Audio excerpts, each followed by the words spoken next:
Assalamualaikum warahmatullahi wabarakatuh. Sahabat-sahabat dimanapun Anda berada, rekan-rekan dimanapun Anda berada. Pada kesempatan ini saya ingin menyampaikan tentang sebagian dari cuplikan isi buku How to Become CEO, yaitu Chief Executive Officer, yaitu seorang pemimpin perusahaan. Apa kiat-kiat yang terbaik menjadi seorang pemimpin perusahaan? Buku yang ditulis Jeffrey J. Fogg ini adalah berisi 75 kiat ingin menjadi puncak pimpinan perusahaan atau seorang direktur utama yang punya tanggung jawab pengambil keputusan yang tertinggi. Dan saya kira saya perlu sharing bahwa ini perlu saya sampaikan. Banyak orang punya cita-cita tinggi ingin menjadi pimpinan perusahaan, organisasi, tapi tidak punya kiat untuk menuju itu. Dan pada kesempatan ini saya sampaikan ada 75 kiat untuk menuju itu dan sukses untuk menuju itu.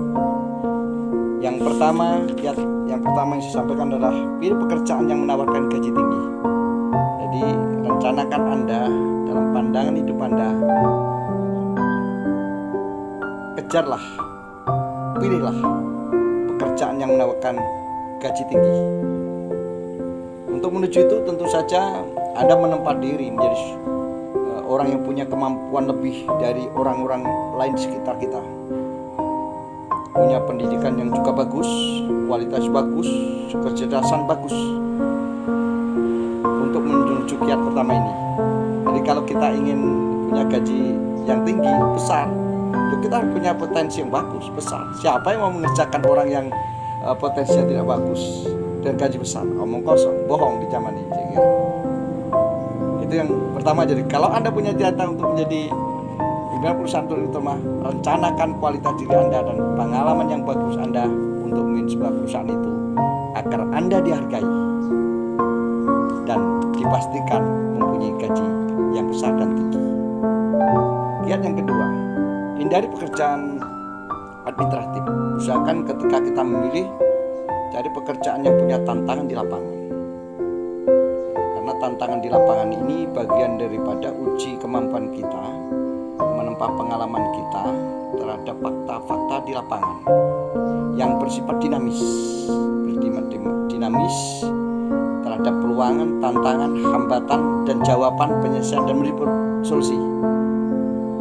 Ini baru kita berpikir pekerjaan disebutnya administratif, karena administratif itu adalah menulis kembali terhadap pekerjaan fakta-fakta di lapangan, menjadi bagian fakta-fakta dalam sebuah perusahaan atau dalam sebuah organisasi itu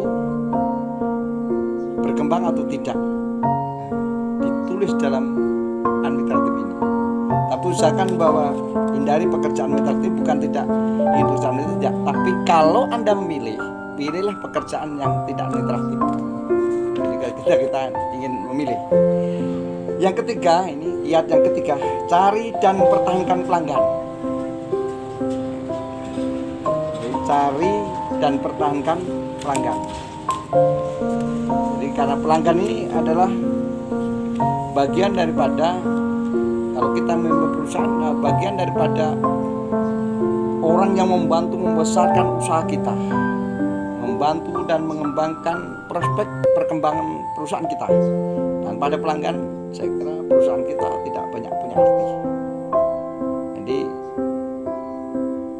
kita harus betul-betul cari dan pertahankan pelanggan. Kalimat cari dan pertahankan pelanggan ini adalah memimpin bahwa pelanggan yang kita miliki dan sebuah produk itu betul-betul kita urus betul. Kita urus betul, perilakunya kita kuasai, kehendaknya kita kuasai, harapannya kita kehendaki, caranya kita pertimbangkan. Yang keempat,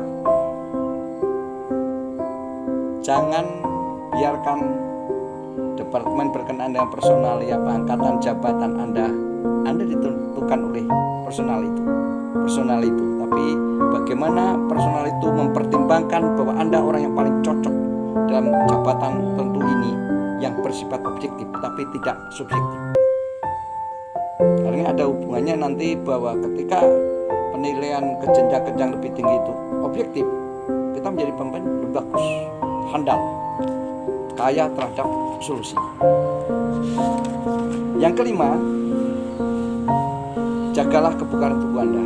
Jadi pemimpin itu ingat ini, kadang-kadang kan diremehkan oleh kita ya, bahwa kebugaran tubuh kita ini sering kita remehkan.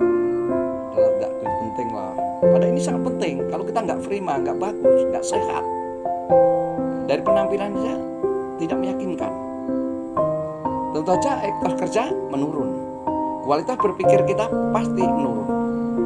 Kalau semua menurun, apa yang dinilai orang? Kita tidak sukses, tidak bagus, tidak seideal yang diharapkan oleh orang. Khususnya bawahan kita ketika kita memimpin sebuah perusahaan. Jadi itu saya kira 5 kiat yang saya sampaikan dalam seri pertama ini dari 75 kiat. Kembali kepada seri berikutnya, sahabat kawan, semoga sharing ini berguna bagi kita. Kalau tidak berguna, abaikan. Wabillahi taufiq wal hidayah. Assalamualaikum warahmatullahi wabarakatuh.